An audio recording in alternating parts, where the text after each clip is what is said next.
Alright, welcome back to Agent Training. In this video, I'm going to complete the risk locations tab. The first couple videos I've gone through the general tab, and then I've gone through the beginning of risk locations as well as uploading photos and Apex as well as a building estimator. And in this last video, the building estimator auto-completed a lot of the remaining risk locations, so I'm just going to walk you through how to complete the rest. In the first section, it's talking about the owner, and in this case, we're going to say that they are the owner in this. It's not a condominium. Classification, it's the church. If they have verification, it's a Spirit Roof. They can click yes. These questions are just designed to see the quality of the make of the building, whether or not the congregation just built a church on their own and they weren't licensed contractors, and if that's the case, there might be a higher chance of the building burning down.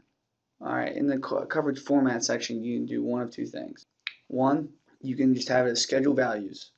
So if the church building burned down, the replacement cost would be $508,000, and that's all they would receive for the building. If they decide to do a blanket, you would then do combined building and personal property together. Now, in this case, we would have to say hypothetically there's multiple buildings. So hypothetically there's 3 buildings and they're all worth $500,000.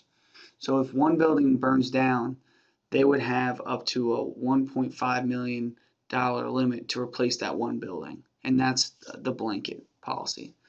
But in this case, we're going to do scheduled values. There's only one building, so there's no point of doing a blanket. Now, this is important. We're at the loss settlement building. So there's 3 different types of loss settlement that you will be working with. The first one is replacement cost. If it burns down, then you have $508,000 worth to rebuild that building. If it's actual cash value, that means it'll be a depreciated value.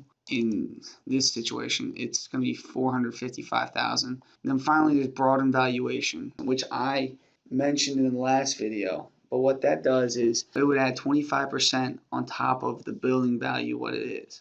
So in this case, if you did have broadened valuation, if the church burned down, it would be about $635,000 worth of property coverage to rebuild that building. So it's a fairly good coverage. It's only about $150 to $200.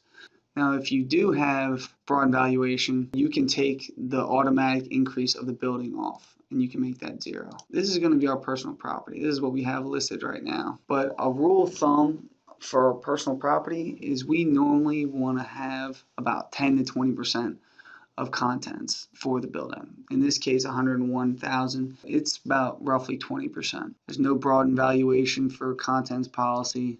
I'm going to leave the automatic increase. Building's not vacant.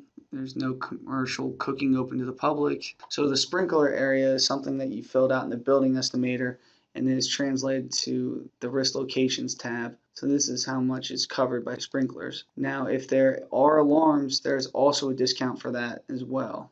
So you can have central station. And if the church has a fire, security, or both alarm, it will give them an overall discount. And this is about whether or not they have a boiler. That's how you complete the risk locations tab. Thanks for watching.